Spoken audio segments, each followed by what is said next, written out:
غزہ کے مسلمانوں پر جو قیامت گزر رہی ہے وہ ایک المناک اور دردناک داستان ہے، جس کے نتیجے میں اب تک ہزاروں کی تعداد میں مسلمان شہید ہو چکے ہیں، اور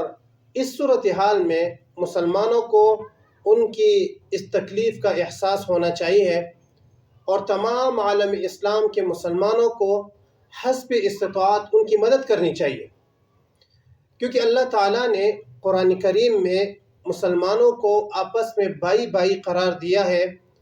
چنانچہ اللہ فرماتے ہیں کہ انما المؤمنون اخوۃ، کہ مسلمان آپس میں بھائی بھائی ہیں،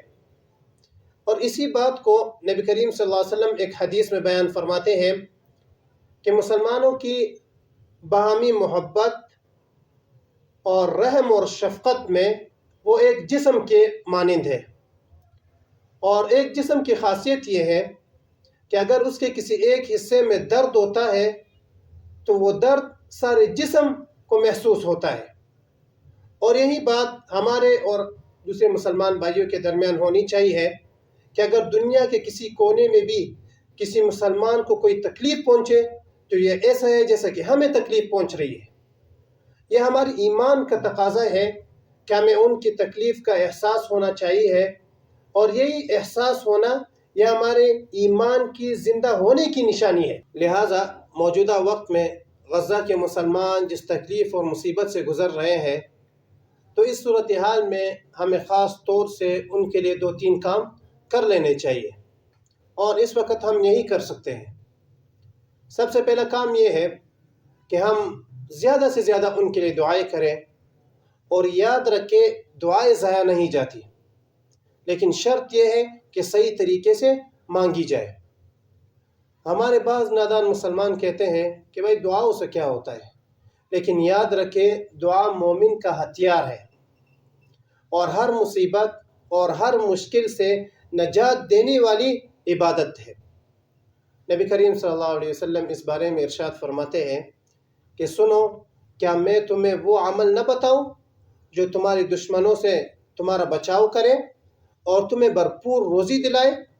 وہ عمل یہ ہے کہ تم دن رات اللہ تعالیٰ سے دعائیں مانگو، اور دعا مومن کا ہتھیار ہے۔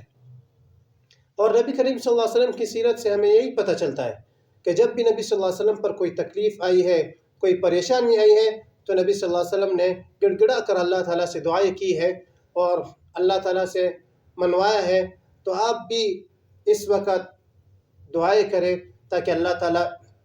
غزہ کے مسلمانوں کی نصرت و مدد فرمائے۔ دوسرا کام جو ہمیں کرنا چاہیے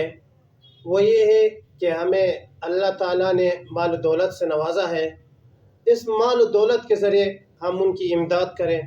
اس وقت ہمارے غزہ کے مسلمان بھائیوں کو ہماری مدد کی ضرورت ہے،